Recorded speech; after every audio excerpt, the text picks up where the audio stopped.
السلام علیکم۔ نورانی سٹوریز پیش کر رہا ہے ایک لرزا دے اور ایمان جگا دینے والی کہانی۔ اذان، وہ مخلوق جو حضرت آدم سے پہلے زمین پر تھی، اب کے دور میں سکون، پہچان اور اپنائیت ہے، مگر ایک دور تھا جب نہ کوئی تم تھا نہ آپ تھی، تو وہ صرف اذان۔ اذان، وہ مخلوق جس کا ذکر نہ کسی کتاب میں ملتا ہے اور نہ کسی منبر پر ہوتا ہے، اور نہ ہی کوئی اس کا نام اپنی زبان پر لاتا ہے، پر وہ تھی، زمین پر رہتی تھی، چلتی بستی اور خود کو خالق سمجھتی تھی۔ اذان کا جسم انسان جیسا مگر آگ جیسا جلکتا، چہرہ فراغ مگر نیت طریقی۔ انہیں اللہ تعالیٰ نے زمین کی عبوری حکومت دی تھی، تخلیق کا اختیار نہ دیا، مگر انہوں نے اسے چرا لیا۔ وہ پہاڑوں میں غاروں کے بادشاہ، دریاؤں کے قبض اور صحراؤں کے سلطان تھے، مگر ان کی بد فطرتی نے زمین کو خون سے سرخ کر دیا۔ کہتے ہیں جب آسمان کے فرشتے زمین کو دیکھتے تو ان کے پر کانپ جاتے۔ ایک رات جب سارے درخت سو گئے، پہاڑ خاموش تھے، دریا رک گئے تھے، اذان کے بادشاہ نے چلا کر کہا، ہم ہی خالق ہیں، ہم ہی خالق، ہمیں خدائی کی اجازت چاہیے، نہ منع۔ آج ہم آسمان پر قدم رکھیں گے۔ یہ الفاظ نہ صرف زمین بلکہ عرش تک گونج گئے۔ فرشتوں نے سنا اور وہ لرز گئے۔ انہوں نے اللہ تعالیٰ سے عرض کیا، یا رب، کیا تو انہیں خلافت دے گا جو زمین میں فساد کرتے ہیں، خون بہاتے ہیں؟ اللہ پاک کا جواب سادہ مگر بہت بہتر تھا، میں جانتا ہوں جو تم نہیں جانتے۔ در حقیقت اللہ تعالیٰ جانتے تھے کہ اذان اپنی آخری سانسوں پر ہے۔ انہیں جھکانے کا نہ وقت تھا نہ موقع، اب انہیں مٹانے کا وقت تھا۔ ایک فرشتہ جس کا نام عفان تھا، جسے اللہ تعالیٰ نے نظام عذاب پر مأمور فرمایا، نازل ہوا، اپنے پر کھولے اور آسمان سے زمین پر لپکا۔ آگ کی بارش ہوئی، زلزلے آئے، پہاڑ ریزہ ریزہ اور اذان چلانے لگا، ہمیں معاف کر دو، ہمیں معاف کر دو، ہم توبہ کرتے ہیں۔ مگر توبہ اس وقت قبول نہیں ہوتی جب عذاب نازل ہو چکا ہو۔ اس رات زمین بدل گئی، پہاڑوں کے سینے پھٹ گئے، دریا خشک ہو گئے، اذان کے قبیلے نیست و نبود ہو گئے۔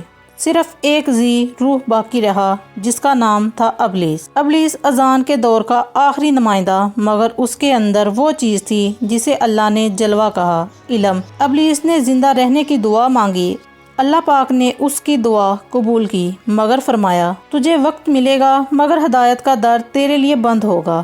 ابلیس لرز گیا مگر خاموش رہا۔ وہ جانتا تھا کہ ایک نئی مخلوق آنے والی ہے جس کے آگے اسے سجدہ کرنا ہوگا۔ پھر وقت آیا جب مٹی کو پانی سے گولا گیا، قلب بنایا گیا، نوردار جسم کیا گیا اور روح پھونکی گئی۔ نیا نام، نئی فطرت، نئی نسل، وہ تھے حضرت آدم علیہ السلام۔ فرشتے سجدے میں گر گئے، مگر ابلیس، وہ جو اذان میں سے بچا تھا، وہ نہ جھکا۔ اللہ تعالیٰ نے پوچھا، کیا چیز ہے جس نے تجھے سجدے سے روکا؟ ابلیس بولا، میں اس سے بہتر ہوں، تو نے اسے مٹی سے بنایا اور مجھے آگ سے۔ یہ غرور جھوٹی وراثت تھا جس کا بیج اذان نے بویا تھا۔ اللہ تعالیٰ نے ابلیس کو رجیم قرار دیا اور اسے قیامت تک مہلت دی، جاؤ، بہکاؤ، آزماؤ، مگر میرے خالص بندوں پر تیرا زور نہ چلے گا۔ ابلیس چلا گیا مگر اس کے دل میں وہی اذان کی آگ سلگتی رہی۔ اب وہ خود نہ تھا مگر اس کی نسل غم کی اس سازش میں آج بھی زندہ تھی۔ اذان مٹ چکا مگر اس کی وراثت گناہوں کی صورت میں آج بھی باقی ہے۔ کبھی شک، کبھی غرور، کبھی فساد، یہ سب اس کے ماضی کا فطور تھا۔ اے سننے والو، جب تم خود کو دوسروں سے بہتر سمجھتے ہو، جب تم یہ کہتے ہو میں ہی حق پر ہوں، ایک لمحے کے لیے رک کر سوچنا، کیا تم اذان کی راہ پر تو نہیں چل رہا؟